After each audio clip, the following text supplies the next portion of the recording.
You felt it before. Everyone around you loses their mind. Flags on cars. Jerseys at work. Strangers hugging in bars. The whole world stops, and somehow, you just don't. Not because you hate it. Not because you're cold or broken. You just look at it and think, I don't get why this matters so much. And then comes the quieter thought, the one you don't say out loud, what's wrong with me? Nothing. Actually, and I mean this, it might be the most interesting thing about you. Because the people who don't get swept up in mass euphoria aren't broken. They're wired differently.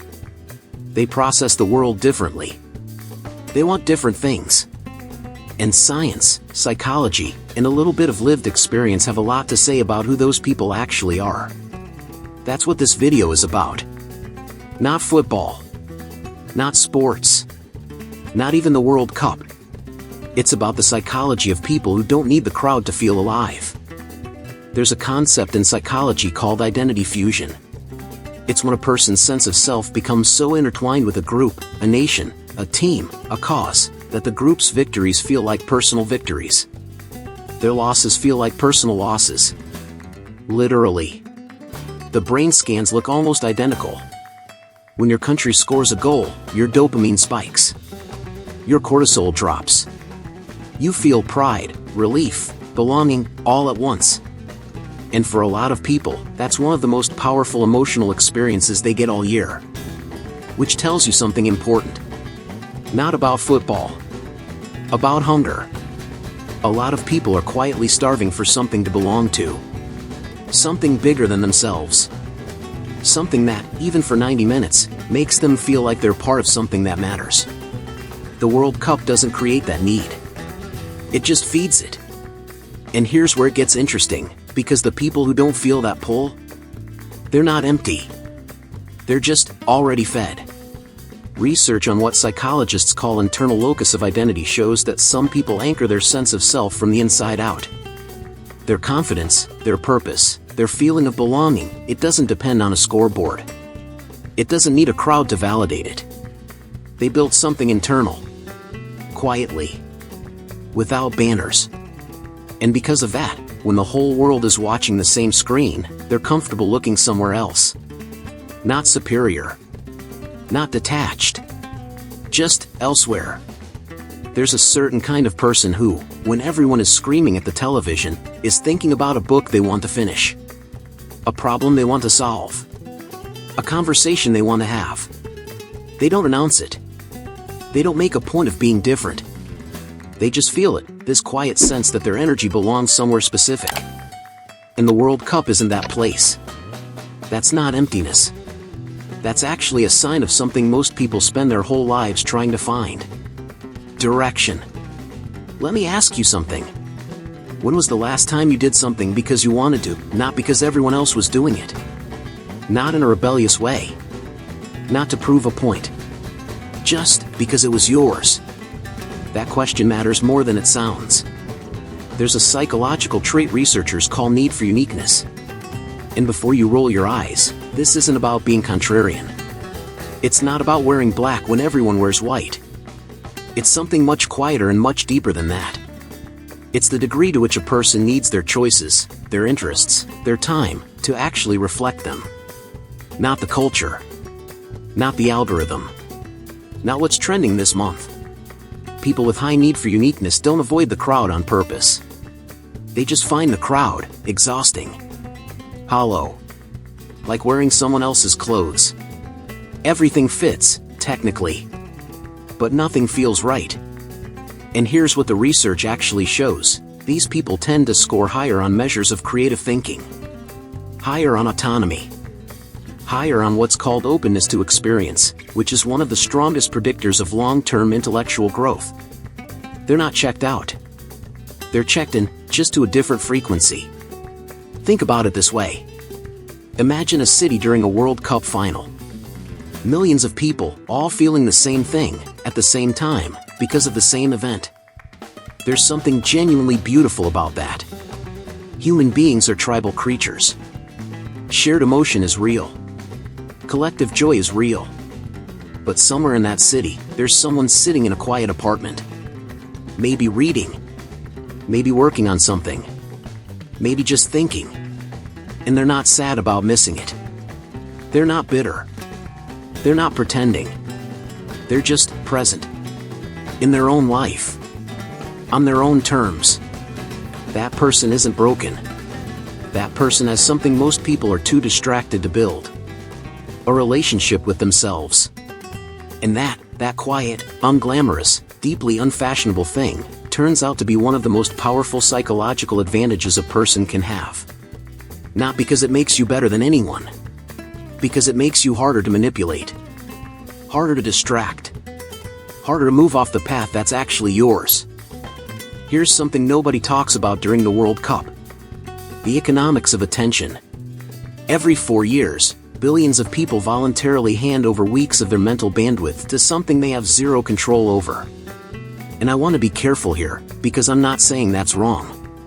Enjoyment is valid. Rest is valid. Collective experience is valid. But there's a difference between choosing to watch something and being consumed by it. And that difference is everything. Psychologists who study what's called attentional resource theory have a simple but brutal premise: attention is finite. What you give to one thing, you take from another. There's no neutral. Every hour spent in a state of passive emotional absorption is an hour your brain isn't building, creating, solving, or connecting in ways that compound over time. Again, not a moral argument. A mechanical one. Your brain is a machine that runs on attention. And the modern world is an economy built entirely around stealing it. Sports media. Social media. News cycles. All of it engineered, deliberately, precisely, expensively engineered, to hijack the part of your brain that decides what matters. The people who don't get swept up in World Cup fever aren't smarter. They're not more disciplined in some heroic way. They just have, whether by nature or by choice, a stronger filter. Something inside them asks, before the emotion takes over, is this mine? Does this actually serve something I care about? And when the answer is no, they let it pass. That's not coldness. That's actually a form of respect for their own time, their own energy, their own life. There's a researcher named Mihai Csikszentmihalyi. You probably know his work on flow. One of the quieter findings in his decades of research was this: people who report the highest levels of life satisfaction are not people who consume the most experiences. They're people who have the clearest sense of what experiences actually belong to them. Not what's exciting. Not what's popular. What's theirs. And when you start to see the world through that lens, when you start to ask that question before you give your attention away, something shifts. The noise gets quieter. Not because the world changes. Because you do. There's a word that gets misused so often it's almost lost its meaning. Introversion. People throw it around like it means shy.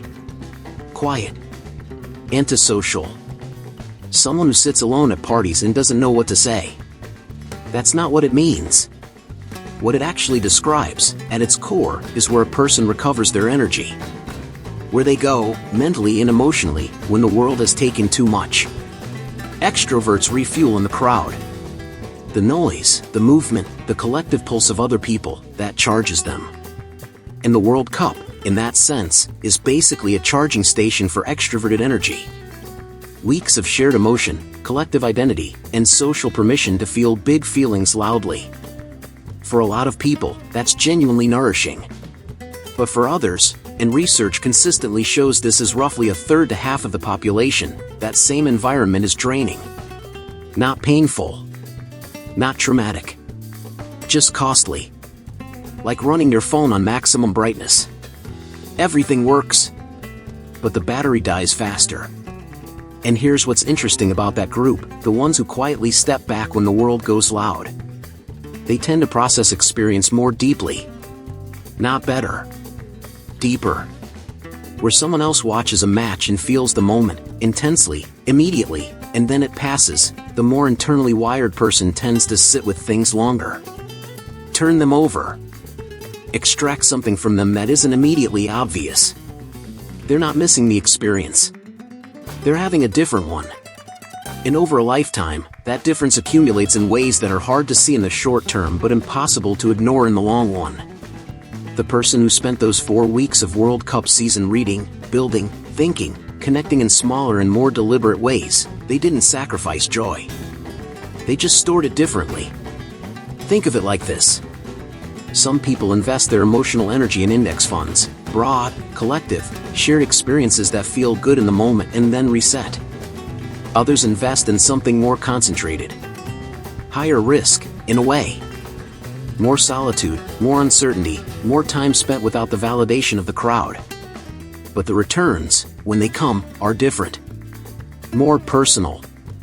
More durable. More theirs. And that, quietly, is what separates someone who doesn't care about the World Cup from someone who is simply waiting for it to end. One is absent. The other is elsewhere, fully, deliberately, productively elsewhere. Let me tell you something about belonging. Because I think that's really what this is all about.